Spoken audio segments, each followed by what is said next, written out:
Um, First of all, I want to take this opportunity to be grateful to all of you, my brothers and sisters. To be honest, when we called for this presser, we thought the space we have here would be sufficient, because we have done this kind of pressers before in terms of budget making process. But the numbers that you have come today have made us, or have necessitated us, to squeeze a little bit. And as I said in the opening up out there, in case there are people who are still outside, because I see many are still outside, who may want to have a better coverage than how we are in terms of squeezing, I have nothing else I'm doing today other than to be your client. And therefore, anyone from any other media house who have not gotten space, I'll have time to repeat whatever it is that I will have said before, or I'm saying now.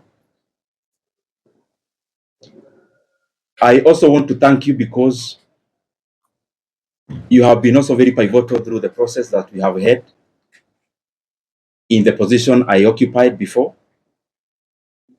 And I am really truly grateful. Just as a preamble, so that we are all on the same page, I live in Kenya, and therefore I know many things that are happening. I also talk to most of you, because the work we do and the work you do are cross-cutting. Allow me, even before I say much,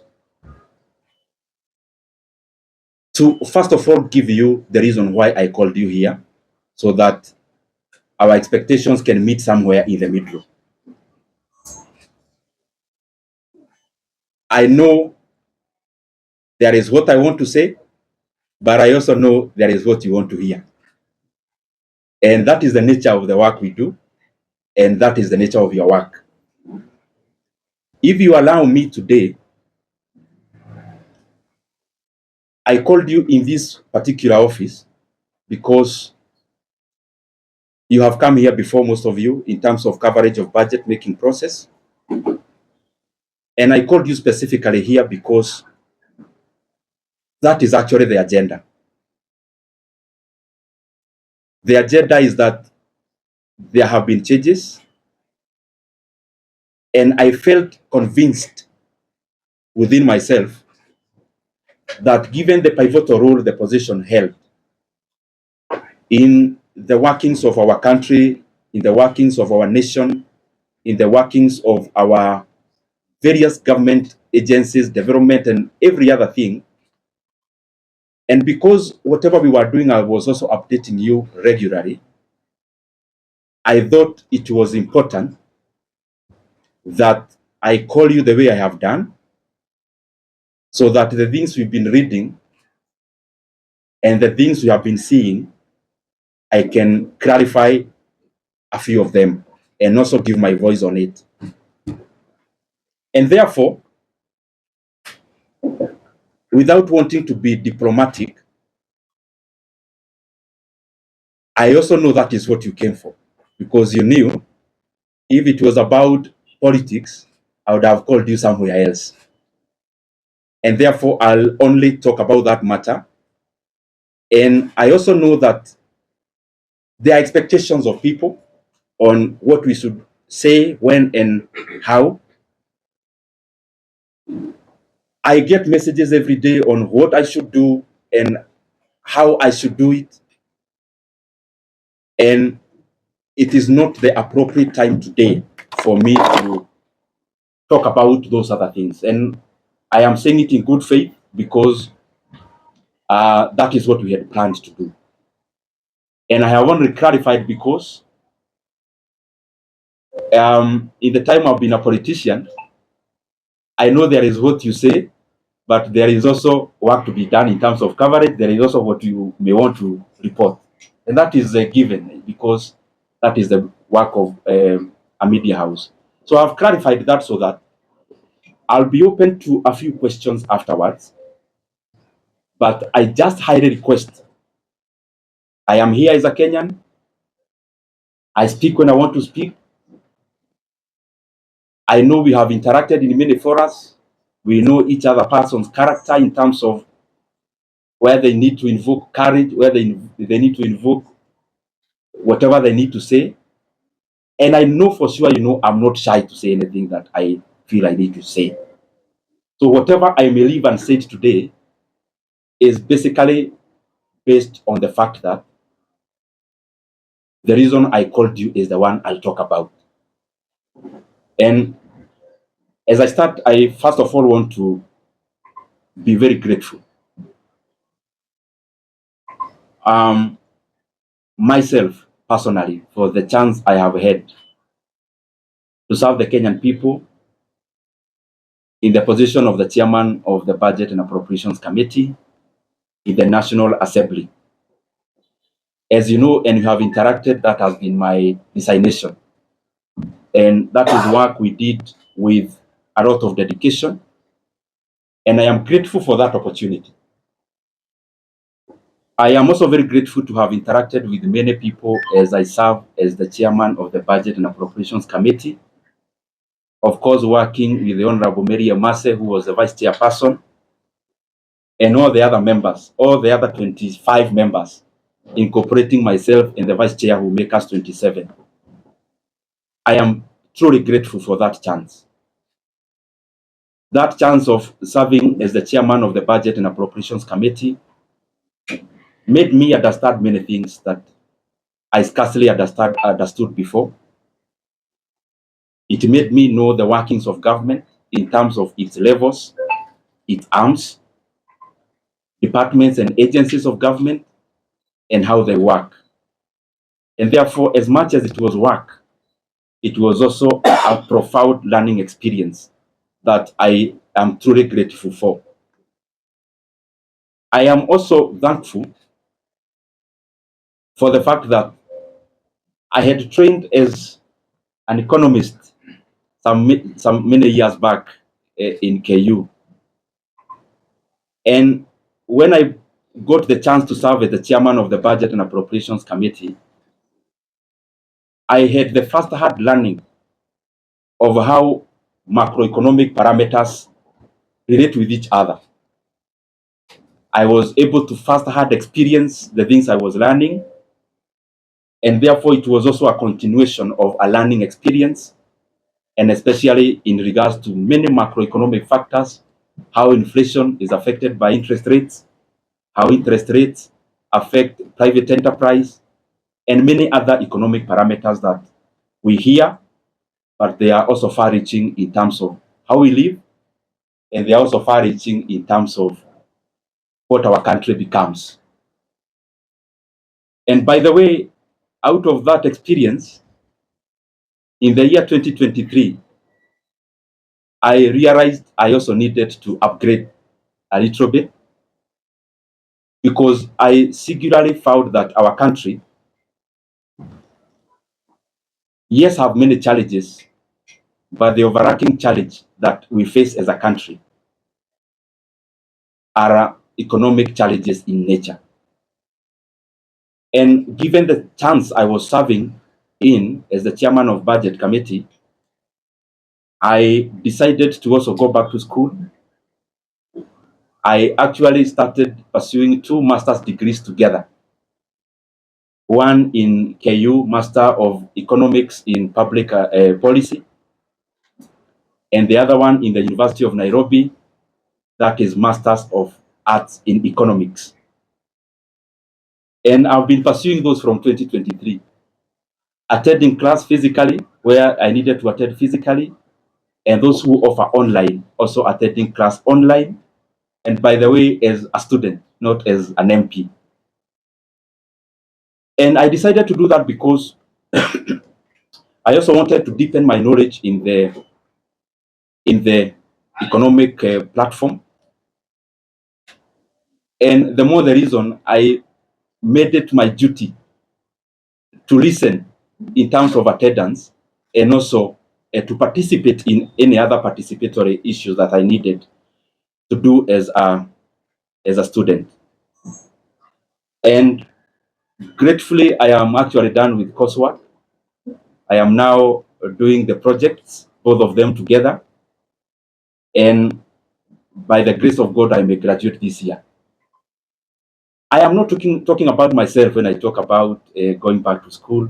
It is basically because the motivation of pursuing those two actually came out of quest to know better, so that the decision I continued to make are optimal, objective, and especially based on things that then would make our country move forward, especially given the pivotal position which I was serving in. And if you look at this table around here, these two shelves is actually classwork. All this you see around here, these are issues around classwork.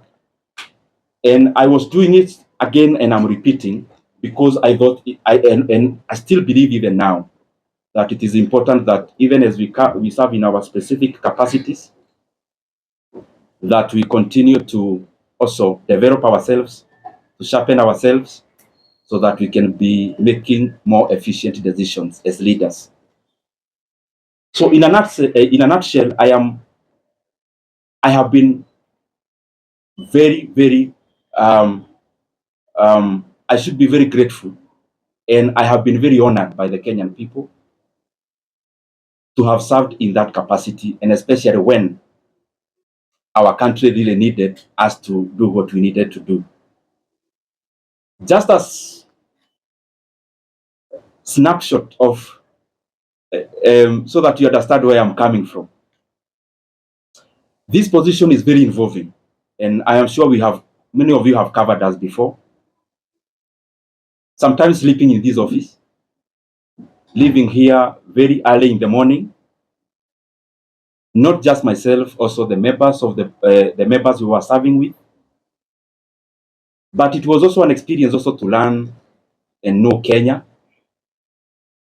There are things we used to do called public participation, where we would choose.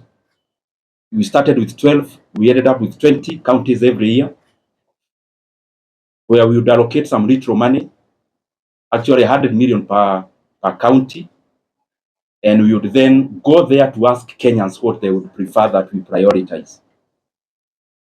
The last one, I was privileged to actually travel all the way to Madeira and interact with the people of Madeira, and I am glad that I have had many, many of such experiences to also relate what we do on the table and how that is far-reaching and how that affects the lives of the Kenyan people. For example, there when we went, the leaders were very categorical.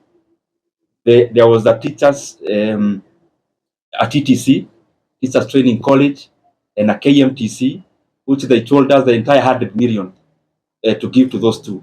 Because when we go all out to do those things, we specifically look at the impact of how those projects would work. And also by giving preference to what the leadership and the people themselves request us to, or were requesting us to do. Having said that, also for perspective's sake, and allow me to say it because it is how it is. At some point, we got too busy, because you remember when you are here in the chairman of budget, you also have to go all out there and talk about the projects you are doing, but also on the other side, you're also doing work with CDF. You have colleagues whom you are interacting with as you work around CDF, and therefore, at some point, I also got too busy, as you could remember. Anyone launching a Masomobora in their place, I would go, and those kind of things. And what I'm trying to say is that at some point I got too busy, and My brothers and sisters, I'm telling you these things not more as a politician, but also as a human being. I got too busy at some point that for the last 2.5 years, I actually went to my rural place, our rural home. I went there for the first time in the last 2.5 years in September or October or November of last year, thereabout, in the last quarter of last year. There is the time last year I visited my sister who lives not very far from Nairobi, actually in Thika. So I went there and we were chatting, and I could read her body language. She was thinking, kwani huyu jamaa amepotea ama ni nini?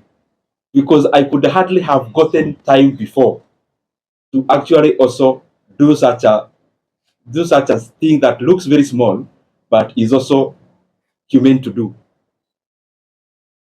So what I'm trying to say is that it has been intense, it has been busy, and I am grateful for that chance, because even in that intensity, it has also been a profound learning experience. I also want to take this opportunity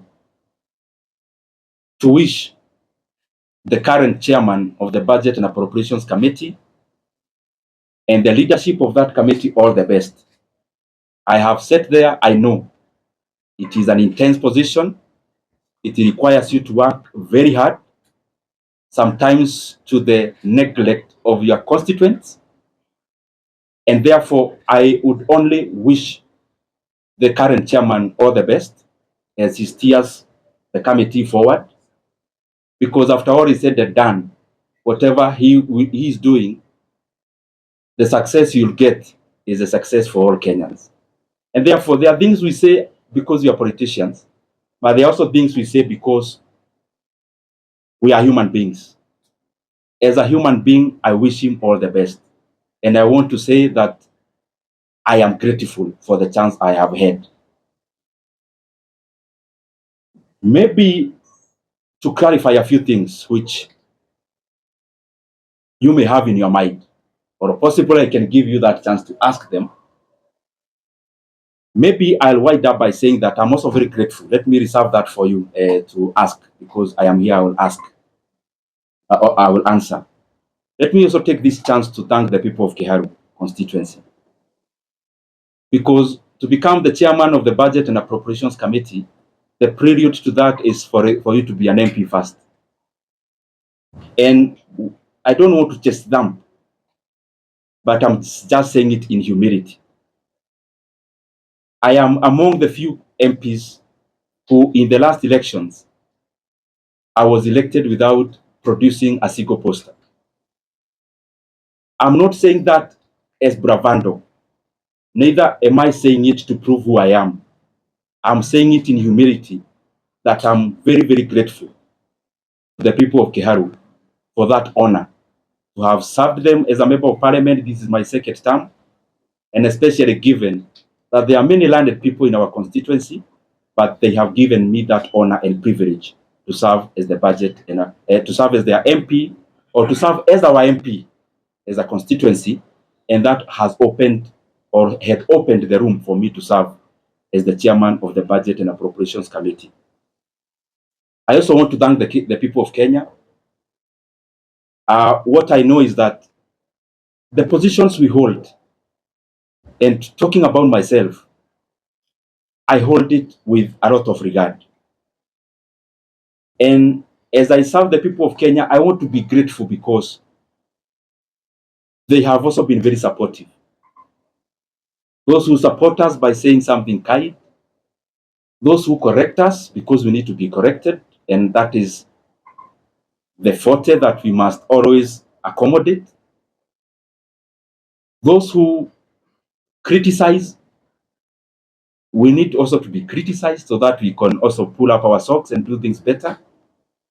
Holistically, I want to thank them. And also for prayers. Maybe many of you, I'll surprise you, but I am one of those politicians, and maybe I'm preempting some of the questions that you may have. who look at life maybe in a slightly different way than maybe majority. I am one person who knows for sure that who I am as Ndindi Nyoro, I only become because God gives me the power. And therefore, I don't find it within myself to chase them, to accuse. I only hold the position I have. I try my best to do good out of it. And therefore, I have said that because there are people who we have never interacted, but they pray for us. Praying for us, sometimes we get wisdom that we will not have gotten before, relying on our own selves. And therefore, I am grateful to all Kenyans for the input, because whatever we achieve or whatever we have achieved it out of all that concerted effort. Maybe only highlighting one thing among the many we have been able to do, and it's just an experience of the things we used to do when I was serving in that capacity. You have to balance among many things, because what happens in resource allocation is that you only need to be optimal. Where can you put money that then will yield most of the outcome? And at some point in the chase for resources and allocations, there was the issue of the JSS teachers, whom you know very well. By then they were called moguls. And I was feeling very compelled then as the chairman of budget that whatever else we are doing, and that was around last time when the issue about resources was very pronounced out of the issues that happened in July. But out of the things we did, among the few that I'm very, very proud of is the confirmation of the JSS teachers to permanent and pensionable terms. It gives me a lot of satisfaction, and especially given that I took it as my burden to make sure that that was done. But I'm not claiming to have done it by myself. It is teamwork among the committee members, teamwork among the other consultations that you need to do as the chairman of budget, which I am very truly grateful for. I want to stop there and pick some questions. I only request, I am a Kenyan, as I said when I was starting. I know, because I don't want to pretend that you as a journalist, there is what you really want me to say today. But I also feel it is important that the things we have said are equally important for the country, and especially the transition, given the position I held. I used to invite you, you used to cover. I felt it is beholden upon me to also call you when it is time to pack. So if you might, or if I can indulge you, because I'm still here and you are still here, anything else, there is so much time to talk about it. So thank you very much. I open the floor. That's spirit. Last week, from Nation,